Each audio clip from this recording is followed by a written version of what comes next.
గౌరవనీయులు జనసేన అధినేత ప్రియతమ మిత్రులు పవన్ కళ్యాణ్ గారు,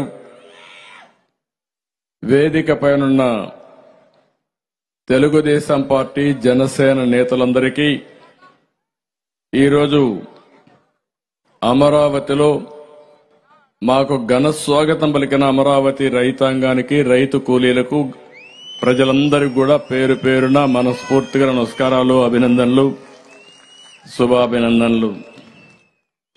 మొట్టమొదటిసారిగా భోగి, సంక్రాంతి, కనుమ పండుగ శుభాకాంక్షలు మీకందరికీ. తెలుగు జాతి పెద్ద ఎత్తున జరుపుకునే ఏకైక పండుగ సంక్రాంతి. ఆ సంక్రాంతి ఈరోజు మన అమరావతిలో జరుపుకోవడం నేను చాలా సంతోషంగా ఫీల్ అవుతున్నాను. ఒక పక్క బాధ ఉంది, ఒక పక్క హోప్ ఉంది. మళ్ళీ భవిష్యత్తు మంది, తప్పకుండా అమరావతి కేంద్రంగా మన రాజధానిగా ఇక్కడి నుంచే పరిపాలనే కాదు అభివృద్ధి కూడా ఈ సంక్రాంతి నాంది పలుకుతుంది. ఇంకొక పక్కన మనం చూస్తే సంక్రాంతి అనగానే మనకు గుర్తొచ్చేది పాడి పంటలు ఇంటికి రాగా బంధువులు, కుటుంబ సభ్యులతో ప్రపంచంలో తెలుగు వారు ఎక్కడున్నా మళ్లీ జన్మభూమికి వచ్చి బంధువులందరితో కలిసి కుటుంబ సమేతంగా ఈ యొక్క సంక్రాంతి పండుగ జరుపుకుంటాం. నాకు బాగా జ్ఞాపకం. మా మిస్సెస్ అయితే 30 ఏళ్లకు మునుపు ఎక్కడ మీరన్నా ఉండండి, సంక్రాంతికి మాత్రం నారావారిపల్లికి రావాల్సిందేని పట్టుబట్టి అందరం కూడా నారావారిపల్లి పోతున్నాం. అందుకే ఇప్పుడు అందరూ పల్లె పిలుస్తోంది సంక్రాంతికి రమ్మని. ఎక్కడికక్కడ నిన్న కూడా చూస్తే రోడ్లన్నీ జామ్ అయిపోయినాయి. అందరూ కూడా పల్లెలకు వచ్చే పరిస్థితికి వచ్చింది. ఈ సంస్కృతి ఇంకా రావాల్సిన అవసరం ఉంది. భోగభాగ్యాలు తీసుకురావాలని ప్రార్థిస్తాం. ఇప్పుడే మేమందరం కూడా ఇక్కడ భోగేశాం. అన్ని 1-2 కాదు, పాత వస్తువులను భోగి రోజున మంటలేస్తా. చిన్నప్పుడు కూడా చూసేవాడిని నేను. పనికిరాని వస్తువులు, మన ఇంట్లో అడ్డంగా ఉండే వస్తువులన్నీ భోగిలో వేసి కాల్చేసి, అవసరమైతే అందులో నీళ్లు పెట్టి అవి కూడా బాగా కాల్చి స్నానం కూడా చేసి ఉండే పాపాలన్నీ వదిలించుకొని మళ్ళా పుణ్యంతో ముందుకు పోవాలని ఆశతో ముందుకు పోతాం. అందుకే ఈరోజు మీరు చూస్తే ఇక్కడ ప్రభుత్వ అసమర్థ విధ్వంస విధానాల వల్ల ప్రజల జీవితాలు వెనక్కిపోయినాయి.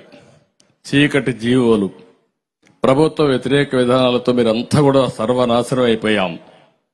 5 సంవత్సరాలు, నేను 45 సంవత్సరాల రాజకీయాల్లో ఉన్నాను కానీ నా జీవితంలో ఏ ముఖ్యమంత్రిని చూడలేదు. ఇది ఒక విధంగా చెప్పాలంటే చీకటి రోజులు. 5 సంవత్సరాలు ఈ అమరావతి దానికి ఒక ఉదాహరణ. మీరు బండి ఇబ్బందులు చూస్తే మాట్లాడతాను. మీరు బండి ఇబ్బందులు అయితే పగవాడికి కూడా రాకూడదు, అన్ని ఇబ్బందులు పడ్డారు. అడుగడుగునా అవమానం. రాష్ట్రానికి అండగా ఉంటామని 35,000 ఎకరాలు భూమి మీరు రాజధానికి ఇచ్చారు. నేను కూడా మీకోసం ఒకటి ఆలోచించాను. ఇంత ఉదారంగా వచ్చిన మిమ్మల్ని రాజధాని నిర్మాణంలో భాగస్వాములు చేసి పేదరిక నిర్మూలన ఏ విధంగా చేయగలుగుతామో, ప్రజలతో కలిసి సంపద ఏ విధంగా సృష్టిస్తామో దానికి నాందిగా అమరావతి కేస్ స్టడీగా ప్రపంచంలోని మిగిలిపోయేట్టుగా మనం ప్రారంభించాం. అది జరుగుంటే అదే జరిగేది, కానీ అది జరగలేదు. అందుకే ఈరోజు మీరు అందరూ చూస్తే అమరావతి ఏవైతే ఉన్నాయో మళ్లీ ఆ చీకటి జీవోలన్నీ తగలబెట్టాం. ఈరోజు నేను, పవన్ కళ్యాణ్ గారు మేమిద్దరం హామీ ఇస్తున్నాం, మన రాజధాని అమరావతి. ఇది ఆంధ్రప్రదేశ్ కి సస్యశ్యామలం చేయడానికి, ఆంధ్రప్రదేశ్ కి అన్ని విధాల ప్రజా రాజధానిగా ఉపాధి అవకాశాలు గాని, ఇంకో పక్క సంపద సృష్టించే కేంద్రం గాని, ఇక్కడి నుంచే ప్రజలకు మళ్ళా సంక్షేమ కార్యక్రమాలు అందించే విధంగా పేదల పరిపాలన ఇక్కడి నుంచే ప్రారంభం అవుతుంది. దాని గురించి మీకు అనుమానమే అవసరం లేదు. ఈరోజు ఇది ఒక దేవతల రాజధాని. ఇది అలాంటి దేవతల రాజధానిని రాక్షసులు చెరబట్టారు. ఇప్పుడు రాక్షస వధ కూడా అయిపోయింది, సైకో వధ కూడా అయిపోతుంది. తొందరలో కౌంట్ డౌన్ కూడా ప్రారంభమైంది. 87 రోజులే లెక్క పెట్టుకోండి. ఇంకా ఈ రోజు నుంచి 87 రోజులు కౌంట్ డౌన్ ఇక్కడి నుంచే ప్రారంభిస్తున్నాం. ఈ అమరావతి నుంచే ప్రారంభిస్తున్నాం. లెక్క పెట్టుకోమంటున్నా. అప్పుడే ఆ సిమ్టమ్స్ కూడా ప్రారంభమైన అమరావతిలోనే కనపడొస్తున్నాయి. సిమ్టమ్స్ కూడా మంచి రోజులు వస్తాయని శుభ గడియలు తలుపు తట్టే పరిస్థితికి వచ్చింది. అందుకే ఇప్పుడిప్పుడే ఎక్కడికక్కడ ప్రజల్లో కూడా ఒక నూతనమైన ఆశ కూడా వచ్చే పరిస్థితి వచ్చింది. మనం ఈరోజు ఇక్కడ మీరు చూస్తే ఒకటి కాదు, చాలా ప్లే కార్డ్స్ అన్ని కూడా మనం ఇచ్చేసాం.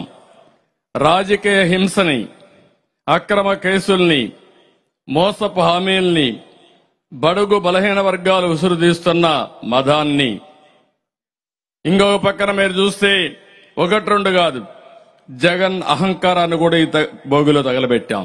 ఒక అహంకారాన్ని,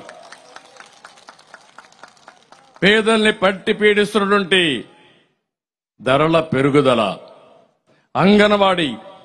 ఈరోజు పండగ పూట కూడా రోడ్డు మీద ఉండే విధంగా నిలబెట్టాడంటే, ఆడబిడ్డల్ని రోడ్డు పాలు చేశాడంటే, వాళ్ళ సమస్యలు పరిష్కారం చేయలేదంటే అది ఈ ప్రభుత్వం యొక్క అహంభావం అని చెప్పి కూడా నేను మీకు తెలియజేస్తున్నా. ఇంకో పక్క యువత తమ్ముళ్ళు చాలా హుషారుగా ఉన్నారు, కానీ మీకు ఉద్యోగం మాత్రం లేదు, జాబ్ లేదు. నిరుద్యోగ సమస్యను కూడా తగలబెట్టాం. భవిష్యత్తులో ప్రతి ఒక్క తమ్ముడికి ఉపాధి కల్పించే బాధ్యత తెలుగుదేశం, పవన్ కళ్యాణ్ గారు ఇద్దరం కలిసి జనసేన, తెలుగుదేశం పార్టీ తీసుకుంటామని చెప్పి కూడా మీకు అందరికీ చేస్తున్నా. ప్రజల కష్టాలు, నష్టాలు, బాధలు, సమస్యలు అన్ని కూడా ఈరోజు ఈ బోగులో తగలేశాం. అన్ని మంచి జరగాలని మనస్ఫూర్తిగా ఆశిస్తున్నా.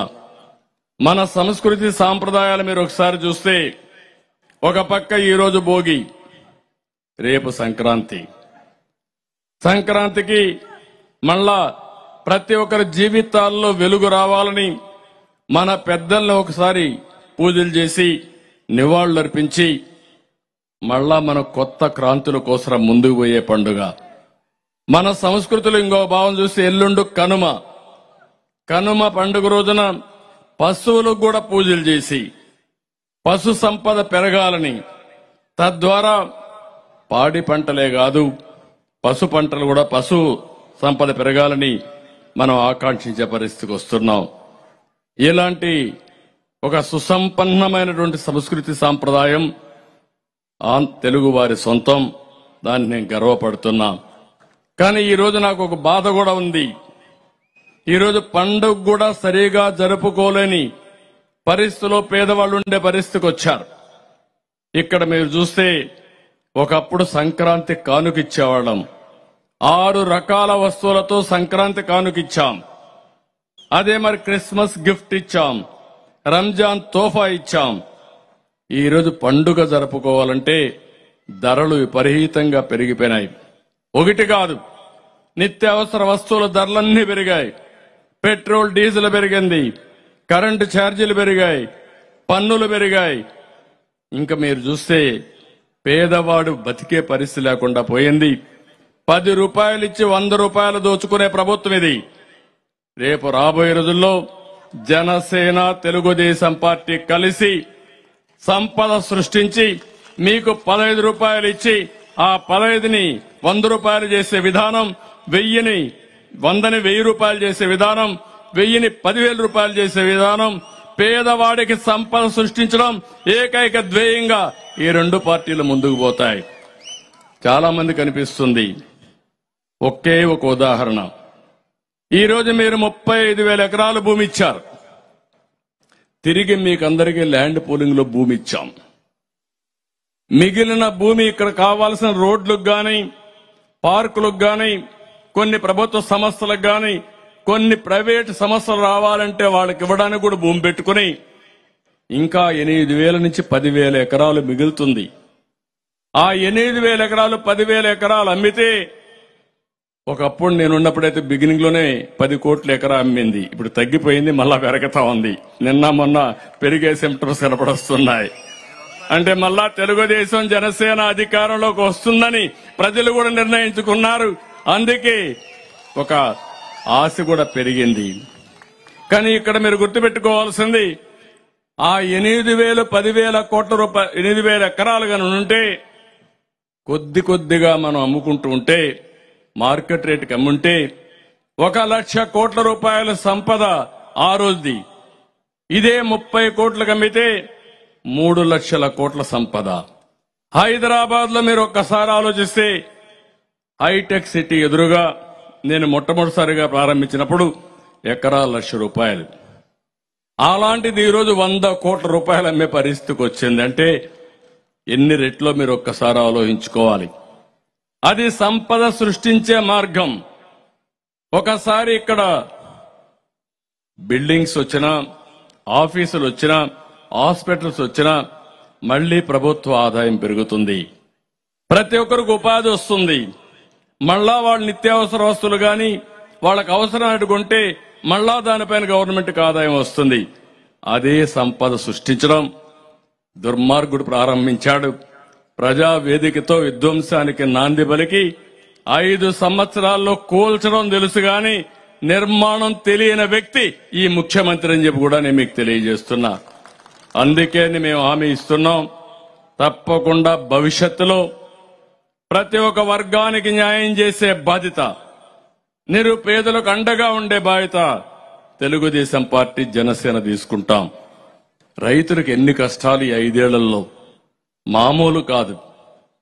పండిస్తే పంటకు గిట్టుబాటు ధర లేదు, కొనే నాదుడు లేదు, కరువు వస్తే పట్టించుకునే పరిస్థితి లేదు, తుఫాను వచ్చినా పట్టించుకునే పరిస్థితి లేదు. చాలా సమస్యలు ఫేస్ చేశారు. 466 మండలాలు కరువు వస్తే 106 మండలాలని చెప్పి కేంద్ర సహాయం కూడా తీసుకొని దుర్మార్గమైన ప్రభుత్వం ఈ ప్రభుత్వం అని చెప్పి కూడా నేను మీకు తెలియజేస్తున్నా. అంగన్వాడీ అయితే దగ్గర 32 రోజులుగా ధర్నా వాళ్ళు నిరసన చేస్తామంటే కనీసం వాళ్ళు పట్టించుకున్న పాపాన పోలేదు. ఇవే కాకుండా ఇంకొక పక్క వీడికి వస్తే ఓసారి మనసు బాగా ఆందోళన, ఆవేదన చెందే పరిస్థితి వస్తుంది. 5 ఏళ్లకు మునుపు కట్టిన బిల్డింగులన్నీ కడాన ఈ చట్టాలు ఏ విధంగా ఉంటాయంటే, నేను దానికి మొన్న ఒక కథ చెప్పాను. భస్మాసురుడు శివుడిని వరవడగతాడు, పాపం బోళా శంకరుడు వరమిస్తాడు. ఇచ్చిన తర్వాత ఎవరి చేయి మీద ఎవరి నెత్తిపైన చేయబెడితే వాళ్ళు బూడిదైపోవాలని వరం. మీరందరూ ఇక్కడ ఆంధ్రప్రదేశ్లో ఉండే 5 కోట్ల మంది కూడా శంకరుడు మారిగా, బోలా శంకరుడు మారిగా మీరందరూ కూడా వరం ఇచ్చేశారు, ఓటు ఇచ్చేశారు, ఓటు వేసేశారు. ఆ ఓటు వేసిన తర్వాత మీరు ఒక్కసారి ఆలోచిస్తే అందరి తల మీద చేయబెట్టాడు, అందరిని బూడి చేయడానికి. అప్పుడైతే ఆ భస్మాసురుడు శివుడైతే పారిపోయి దేవుడే పారిపోయాడు, మహావిష్ణు దగ్గర మొరబెట్టుకున్నాడు. నన్ను తప్పు అయిపోయింది, దుర్మార్గుడికి వరం ఇచ్చా కాబట్టి కాపాడని అంటే ఆయన మళ్లీ చూస్తే మీరు మహిషాసుర మోహిని అవతారం ఎత్తి డాన్స్ చేసి వీడిని మెప్పించి వాడి చెయ్యి వాడిని తినిపెట్టుకునే పరిస్థితి తీసుకొచ్చి బూడి చేసే పరిస్థితికి వచ్చారు. అంటే భగవంతుడికే తప్పలేదు ఈ కష్టాలు. నేను అందుకే చెప్తున్నా, విష్ణుమూర్తి వచ్చి చేసే వరకు ఈశ్వరుడు కూడా దిక్కు లేకుండా పోయింది. ఇక్కడ ప్రజలు ఓటేసిన తర్వాత అందరి తల మీద చేయబెట్టాడు, పెడుతూనే ఉన్నాడు. ఇంకా బతికున్నాం, అక్కడ బూడిదైపోయారు కానీ ఇంకా జీవోత్సవాలుగా బతికున్నాం.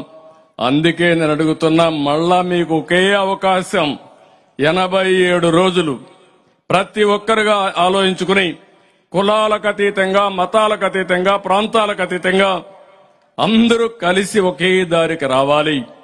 అది వైసీపీ విముక్త రాష్ట్రంగా తయారు చేసే పరిస్థితి మీరందరూ తీసుకోవాల్సిన అవసరం ఉంది.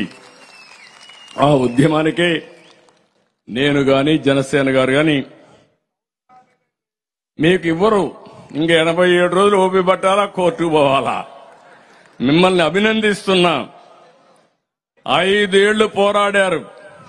ఇంతవరకు ప్రపంచ చరిత్రలో ఇంత పెద్ద పోరాటం ఎప్పుడూ జరగలేదు.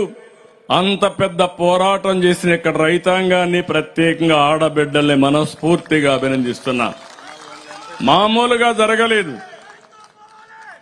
కడాన మిమ్మల్ని చూస్తే ఇక్కడ అడుగడుగునా మిమ్మల్ని హింస చేశారు. ఇక్కడే మా పోలీసులు ఉన్నారు. పాపం వాళ్ళని నేనేం మాట్లాడను గాని వాళ్ళు చేసిన అరాచకాలు అయితే రాక్షసులు కూడా అంత అరాచకాలు చేయరు. అన్ని అరాచకాలు చేశారు ఈ పోలీసులే. రేపు మళ్ళా మీకు జిందాబాద్ కొట్టబోయేది కూడా ఈ పోలీసులే. తొందరలో వస్తారు మళ్ళీ మీ దగ్గరికి. వచ్చేట్టుగా చేస్తున్న అదే ప్రజాస్వామ్య విశిష్టత. నేను చాలా విన్నాను, చాలా చూశాను. ఇన్ని రోజులు మీరు ఆందోళన చేస్తా ఉంటే కడానిక్కడ ఆడబిడ్డలుంటే ఆందోళన చేయనీయకుండా చేయడం కోసం డ్రోన్స్ పంపించి బాత్రూముల పైన ఎగరేసే పరిస్థితికి వచ్చారంటే, మీరు పాదయాత్ర నడుస్తా ఉంటే భోజనం చేయడానికి టెంట్లు వేయనీయకుండా మిమ్మల్ని రోడ్డు మీదనే భోంచేసే పరిస్థితి తీసుకొచ్చారంటే, ఇప్పుడు కూడా అన్నారు ఈ స్కూల్ ఎట్టిచ్చారు పాపం వాళ్ళు ఏం చేస్తారని. అంత భయం ఉంది. అంటే ఒక దుర్మార్గుడు పాలనలో వేరే రాజకీయ నాయకులు వచ్చి ఇక్కడ స్కూల్లో మీటింగ్ పెట్టాలన్నా భయపడే పరిస్థితికి వస్తున్నారంటే, ఇవన్నీ కూడా మనం చూస్తే దీంట్లో ఆశ్చర్యం లేదు. ఇప్పుడే రామకృష్ణరాజు ఒక ఎగ్జాంపుల్ చెప్తున్నా మీకు. రఘురామకృష్ణరాజు ఆయన ఈరోజు రఘురామకృష్ణరాజు ఒక ఎంపీ అరెస్ట్ చేసి ఆయన విభేదించాడని విమర్శించాడని అరెస్ట్ చేసి పోలీస్ స్టేషన్ లో సిబిసిఐడి పోలీస్ స్టేషన్ లో విపరీతంగా కొట్టి మళ్లీ అతన్ని జైలుకు పంపించారు. ఆ రోజు మీరు చూస్తే ఎంత భయంకరంగా సిచ్యువేషన్ అంటే, మేమందరం బయట ఉన్నాం. ఇక్కడ నేరుగా హైకోర్టుకు వెళ్ళాం, సుప్రీంకోర్టుకు వెళ్ళాం, ప్రెసిడెంట్కి లెటర్ రాశా, ప్రైమ్ మినిస్టర్ లెటర్ రాశా, గవర్నర్కి లెటర్ రాశా. అయినా కూడా కొట్టారు. కొట్టిన తర్వాత ఆయన్ని మళ్లీ సుప్రీంకోర్టు ఇంటర్ఫియర్ అయ్యి హైదరాబాద్ మిలిటరీ హాస్పిటల్కి పంపించి హైదరాబాద్ మిలిటరీ హాస్పిటల్లో సర్టిఫికెట్లన్నీ తీసుకుని ఆయన కొట్టిన మాట వాస్తవాన్ని ధృవీకరించారు. ధృవీకరించిన తర్వాత సుప్రీంకోర్టులో వేశాడు మళ్లీ ఆ కేసు. ఇంకా ఆ కేసు అట్లే పెండింగ్ ఉంది. ఒకసారి హైదరాబాద్ నుంచి ప్రధానమంత్రి గారు వెస్ట్ గోదావరిలో ఆయన నియోజకవర్గంలో మీటింగ్ పెడితే ఆ మీటింగ్కి వస్తున్నాడు. మీటింగ్కి వస్తా ఉంటే అల్లూరి సీతారామరాజు గారి యొక్క విగ్రహావిష్కరణ కోసం ప్రధానమంత్రి వస్తే ఆ మీటింగ్ పోవాలంటే ఆయన ఎక్కిన ట్రైన్ ఏం చేస్తారో తెలియకుండా చంపేస్తారనే భయంతో మళ్ళా మధ్యలో దిగి పారిపోయాడు. అప్పటి నుంచి ఇక్కడ రాకుండా ఒక ఎంపీ ఈ రాష్ట్రంలో వాళ్ళ ఊరికి కూడా రాకుండా, నియోజకవర్గానికి రాకుండా 5 ఏళ్లు ఢిల్లీలో ఉన్నాడు. నిన్న మళ్ళా వాళ్ళ ఊరికి పోవాలంటే హైకోర్టుకు వచ్చి నన్ను అరెస్ట్ చేయకుండా ఒక ఉత్తర్వు ఇవ్వమంటే, ఒకవేళ అరెస్ట్ చేయాలంటే 41A ఇచ్చిన తర్వాత అరెస్ట్ చేయమంటే మొట్టమొదటిసారిగా 5 ఏళ్ల తర్వాత లాస్ట్ లో ఈ రోజు హైకోర్టు ఆర్డర్ తో వాళ్ళ ఊరికి పోయాడంటే ఒక ఎంపీ. Can you imagine? మొన్నే ఒక అతను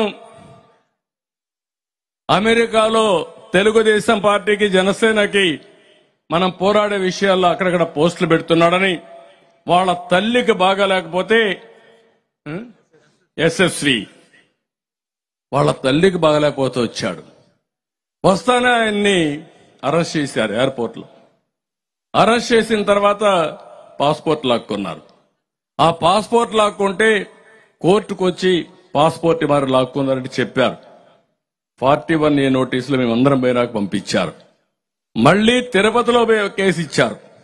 మళ్ళా అక్కడికి రమ్మని అమెరికాకు పోకుండా అడ్డుపడి ఆయన పాస్పోర్ట్ కూడా లాక్కొని హైకోర్టు చెప్పినా వినలేదంటే ఏమన్నాలో మీరే ఆలోచించండి. ఈ రోజు ఇక్కడ ఉంది. ఈ బిల్డింగ్లన్నీ ఉన్నాయి, మీరు చూస్తున్నారు.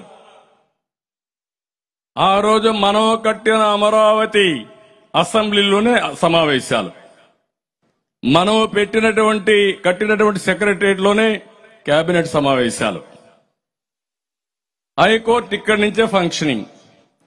వీళ్ళ కోసరం మామూలుగా ఇన్ని జరుగుతా ఉంటే, అరాచకాలు జరుగుతా ఉంటే కోర్టులు కూడా ఏమీ చేయలేని నిస్సహాయ స్థితికి వచ్చాయంటే ఎంత ఆశ్చర్యం వేస్తుందంటే, ఇక్కడే రోడ్డు వేస్తే ఆ రోడ్డు మట్టి కూడా దూకొని పోయే పరిస్థితికి వచ్చారు, మెటల్ దూకొని పోయే పరిస్థితికి వచ్చేశారు. ఇక్కడ ఇసుక మెటల్ పెడితే మొత్తం దొంగిలించుకునే పరిస్థితికి వచ్చారు.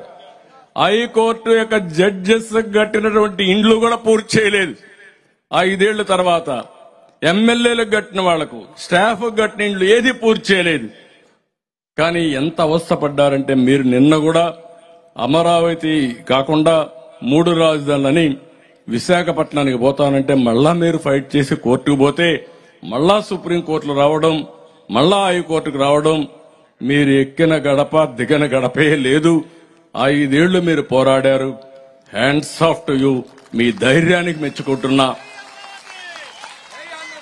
మీ గెలుపు అమరావతి గెలుపే కాదు, 5 కోట్ల ఆంధ్రప్రదేశ్ గెలుపు, తెలుగు జాతి గెలిపేది. తెలుగు జాతి కోసం మీరు త్యాగం చేశారు. అలాంటి త్యాగం చేసిన మీ యొక్క త్యాగం వృధాగా పోదు, తప్పకుండా న్యాయం జరుగుతుందని చెప్పి నేను ఆకాంక్షిస్తున్నా. మీకందరికీ మనస్ఫూర్తిగా తెలియజేస్తున్నా. ఈరోజు సంక్రాంతి సందర్భంగా నేను ఒకటే మిమ్మల్ని అందరినీ కోరుతున్నా, ఎవ్వడు కూడా ప్రపంచంలో ఎక్కడా చేయడు. ప్రపంచంలో 3 రాజధానులు అనేది ఎక్కడా లేదు. ఎలక్షన్ల ముందేం చెప్పాడు ఈయన? విశ్వసనీయత గురించి మాట్లాడతాడు. ఎలక్షన్ ముందు చెప్పింది ఏంటి? అమరావతి రాజధానిగా ఉంటుంది, నేను ఇక్కడే ఇల్లు కట్టుకున్నా, ఇక్కడే ఉంటామని చెప్పి నమ్మించి ఓట్లు వేయించుకొని వస్తానే 3 రాజధానుల ముచ్చట 3 ముక్కలు ఆటాడే పరిస్థితికి వచ్చాడు. అంటే 10 సంవత్సరాలు అవుతుంది రాజధాని లేకుండా చేశాడు. నేను ఒకటే హామీ ఇస్తున్నాను, మేమిద్దరం కూడా విశాఖపట్నం ఒక ఆర్థిక రాజధానిగా తయారు చేసే బాధ్యత మేము తీసుకుంటాం. ఆ ప్రాంతాన్ని అన్ని విధాలు అభివృద్ధి చేస్తాం, దాంట్లో అనుమానమే లేదు. కర్నూలు హైకోర్టు బెంచ్ కూడా అక్కడ పెడతాం. పెట్టడమే కాదు, పూర్వ వైభవం ఒకప్పుడు 56లోనే 53లో కర్నూలుకి మెడ్రాస్ నుంచి వచ్చినప్పుడు తాత్కాలిక రాజధానిగా ఆ రోజు మనం పెట్టుకున్నాం. మళ్లీ కర్నూలుకి పూర్వ వైభవం తీసుకొచ్చే విధంగా అభివృద్ధి కార్యక్రమాలు చేసి అన్ని విధాలు అభివృద్ధి చేసే బాధ్యత తీసుకుంటాం. ఈ 3 నగరాలే కాదు, రాష్ట్రాన్ని అభివృద్ధి చేసే బాధ్యత తెలుగుదేశం పార్టీ, జనసేన తీసుకుంటుందని చెప్పి కూడా నేను మీకు తెలియజేస్తున్నా. నేను మిమ్మల్ని అందరినీ ఒకటే కోరుతున్నా, ఈ రోజు ఈ రాష్ట్రంలో ప్రతి ఒక్కరు కూడా ఆలోచించారు. 87 రోజులే సమయం ఉంది. 87 రోజుల్లో ప్రతి ఒక్కరు కూడా ఏదో పర్వాలేదు, ఏమంటే ఏం జరుగుతుంది అనుకుంటే చాలా ఇబ్బందులు వస్తాయి. ఈ రాష్ట్రాన్ని మళ్లీ పునర్నిర్మాణం చేసుకోవాలి.